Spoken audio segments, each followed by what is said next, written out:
Hello दोस्तों, आप सभी का आपके इस अपने YouTube चैनल पे स्वागत है।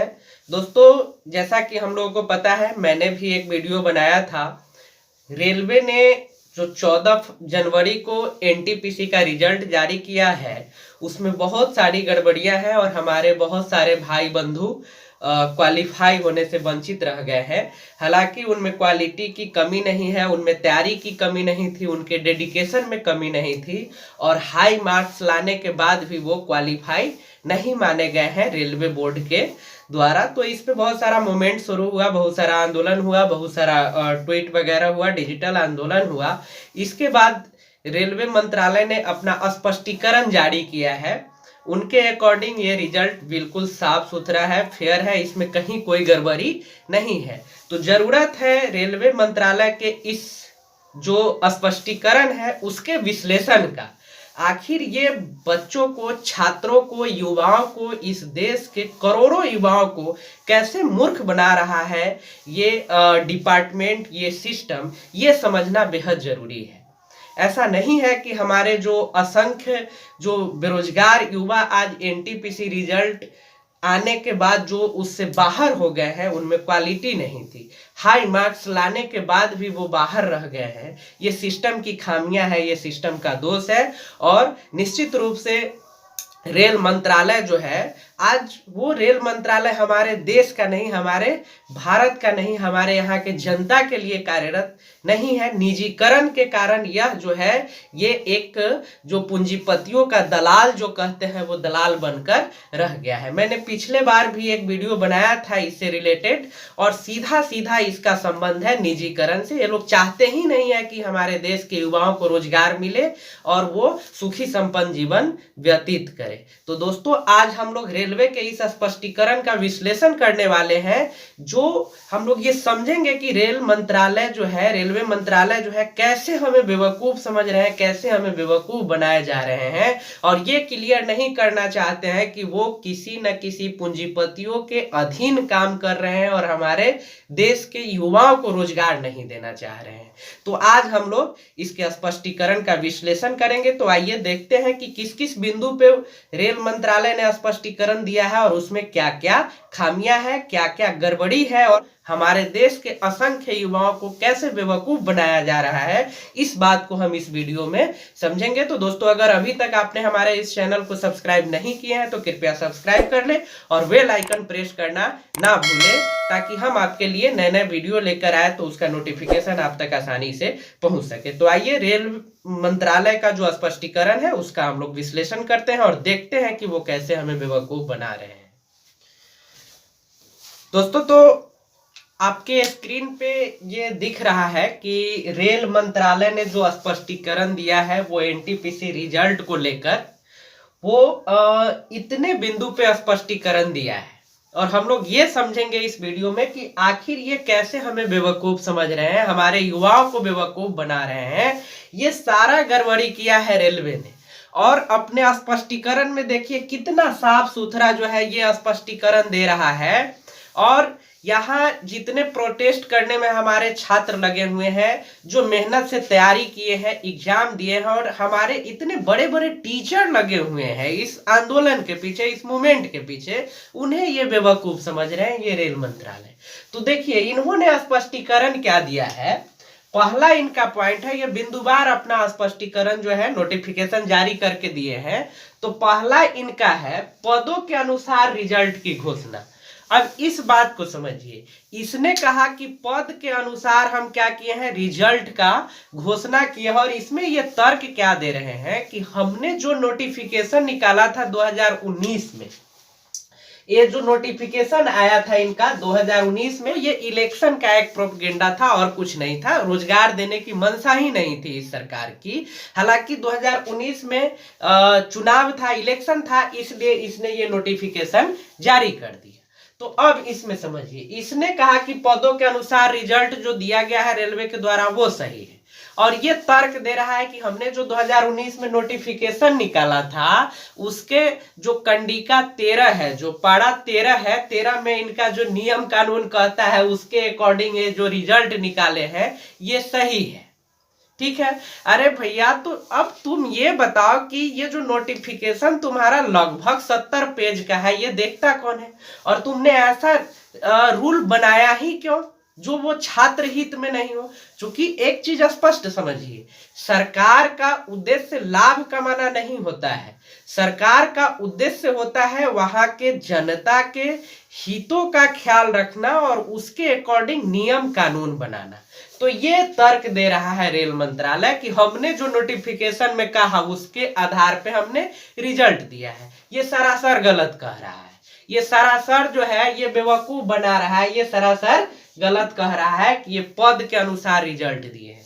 अब ये सारा पॉइंट समझिएगा तब पता चलेगा कि कैसे पद के अनुसार रिजल्ट दिए। दूसरा इनका तर्क है कि सबको जो है ना CBT 1 का रिजल्ट आया है, अब जो भी क्वालिफाई लोग हैं उनको CBT 2 देना है। CBT कितना देना है? 2 देना है। अब ये तर्क क्या दे रहे हैं सो समझ लीजिए।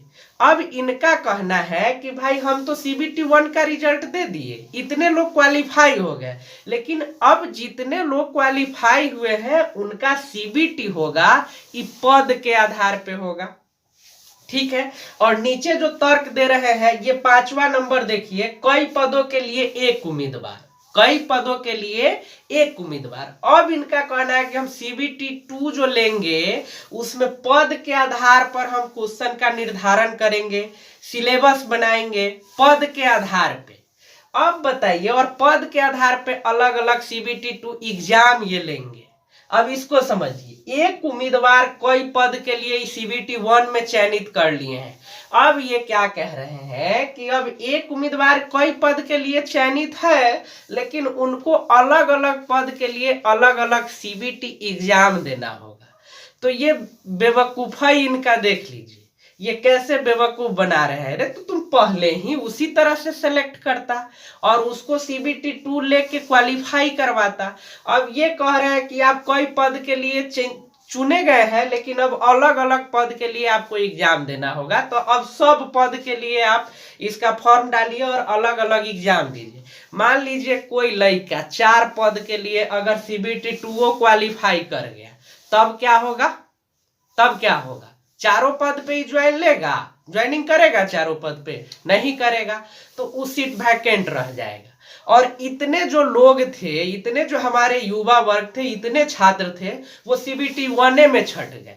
अब एक बच्चा 4 गो के लिए क्वालिफाई होगा इनके अकॉर्डिंग, तो ज्वाइनिंग एक गो में न करेगा जी, तीनों में चारों में तो नहीं करेगा। तो 3 सीट खाली रहा कि नहीं रहा? ये बेवकूफाई इनका देख लीजिए। तीसरा इनका देखिए क्या तर्क दे रहे हैं, 7 लाख रोल नंबर की शॉर्ट लिस्टिंग। रे बेवकूफ, तो 7 लाख विद्यार्थी को ना शॉर्ट लिस्टिंग करना था। 7 लाख तुम रोल नंबर कर लिए, एक रोल नंबर कई जो है पद के लिए शॉर्ट लिस्टेड है। तो ये समस्या यहाँ उत्पन्न होगा कि भाई वो कै गो पर ज्वाइन करेगा जी? मान लो सब क्वालिफाई कर गया तो कै गो पर ज्वाइन करेगा? तो इस तरह से ये जो ये स्पष्टीकरण दिया है एकदम सरासर गलत है। ये 7 लाख रोल नंबर नहीं, 7 लाख विद्यार्थी का शॉर्ट लिस्टिंग होना चाहिए था, जो ये 7 लाख रोल नंबर का किया है। रोल नंबर, अब एक आदमी 5 पद के लिए सेलेक्ट कर लिया, 5 के लिए CBT 2 देगा, 5 में क्वालिफाई कर गया, तो फिर क्या होगा भाई? ज्वाइन 5 जगह नहीं करेगा, एक के जगह करेगा। तो ये देख लीजिए इनका ये तर्क है। अब इनका देखिए, अब इसमें तो था ना कि 20 गुना रिजल्ट देना है, नहीं तो नोटिफिकेशन में ये कह रहे हैं कि हम 20 गुना रिजल्ट दिए हैं, लेकिन 20 गुना अभ्यर्थी का नहीं, 20 गुना रोल नंबर का रिजल्ट दिए हैं। तो काहे ऐसा करोगे जी? यहाँ देख लीजिए, 20 गुना रोल नंबर का चयन, तो 20 गुना जो चयन करना था वो अभ्यर्थी का करना था, इन्होंने क्या किया? 20 गुना रोल नंबर का चयन किया। तो समस्या टोटल कहाँ आ रहा है सो देख लीजिए। समस्या टोटल ये CBT 2 में आएगा। अब आप एक ही रोल नंबर को कई जगह के लिए चयनित किए हैं, तो सब जगह ज्वाइनिंग नहीं करेगा, सीट वैकेंट रहेगा। और ऐसा क्यों किया जा रहा है इसको हम लोग अंत में समझते हैं। ऐसा रेलवे ने क्यों किया है इसको हम लोग समझेंगे। अब देखिए, कई पदों के लिए एक उम्मीदवार, इसका क्या औचित्य है जी? एक पद के लिए कई उम्मीदवार ना तुम लाते, तब ना उसमें CBT 2 से चयन करते कि भाई जो सुपर है, जो बेस्ट है वही आएंगे। अब ई क्या कर दिया, कई पद के लिए एक उम्मीदवार है। अरे तो एक उम्मीदवार कई गो पद पे ज्वाइनिंग लोगे जी तुम, एक उम्मीदवार से कई गो पद पे, 2 पद पे एक आदमी ज्वाइन होगा नहीं। लेकिन इसने कहा कि कई पद के लिए हम एक उम्मीदवार का चयन किया। ये बेवकूफियत नहीं है तो और क्या है जी। एक पद के लिए कई उम्मीदवार का चयन होना चाहिए था CBT 1 में, और 2 उसको क्या करता, क्लियरफाई करता, उसमें से छाटता और उसकी ज्वाइनिंग होती। तो ये तर्क इन्होंने दिया है जो सरासर जो है लोगों को बेवकूफ बनाया जा रहा है। कट ऑफ के बारे में इसने कहा कि +2 के लिए स्पष्टीकरण दिए हैं कि सीट 10,500 है और उसमें जो है 35,000 पात्र है, तब कट ऑफ इतना हो गया है। विशेष इनका कोई स्पष्टीकरण नहीं है। तो ये कैसे होगा जी, कट ऑफ ऐसे हाई हो गया और इतना ही 10,500 का है और 35,000 पात्र हो गया तो कट ऑफ हाई हो जाएगा? कुछ नहीं। ये सारा स्पष्टीकरण जो दिया है सारे मामला को ये समाप्त करना चाहता है, जबकि ऐसा नहीं होना चाहिए। ये मोमेंट चलते रहना चाहिए जब तक रेलवे सुधार ना करे रिजल्ट में। अब देखिए ये कर क्यों रहा है, मैंने पहले भी वीडियो बनाया था लेकिन बहुत लोगों को खराब लगा होगा। देखिए रेलवे बोर्ड जो है वो अब सरकारी बोर्ड ही नहीं है, रेलवे का निजीकरण हो रहा है और ये चाहता ही नहीं है कि हमारे देश के युवाओं को रोजगार मिले। यकीन मानिए नहीं चाहता है, ये सरकार नहीं चाहती है कि युवाओं को रोजगार मिले, जिसके कारण ये व्यक्ति के जगह रोल नंबर का चयन किया है, जिसके कारण बहुत सारे लोग जो योग्य लोग हैं वो बाहर हो गए हैं। तो बताइए ये अन्याय है कि नहीं है? और ये स्पष्टीकरण क्या है इसका? कुछ नहीं है। क्या कहे तुम जी, कुछ नहीं कहा। ये रेल मंत्रालय क्या स्पष्टीकरण दिया, सरासर लोगों को बेवकूफ बनाने का ये काम कर रहा है। तो मूल वजह यही है कि ये सरकार, ये व्यवस्था, ये सिस्टम हमारे युवाओं को रोजगार देना नहीं चाहती है, जिसके खिलाफ बहुत बड़ा संग्राम होना चाहिए, बहुत बड़े आंदोलन की जरूरत है। अभी NTPC के लिए अच्छा है आंदोलन हो रहा है हो, लेकिन एक बड़े आंदोलन की जरूरत है जो सभी समस्याओं का निदान करे, और वो है इस व्यवस्था के खिलाफ आंदोलन। जब तक व्यवस्था के खिलाफ आंदोलन नहीं होगा तब तक ऐसे ही मंत्रालय आएंगे और हमारे युवाओं को बेवकूफ बनाते रहेंगे। तो इस पे विचार करना है और ये आंदोलन रुकनी नहीं चाहिए। बहुत बहुत धन्यवाद, नमस्कार, जय हिंद, जय भारत।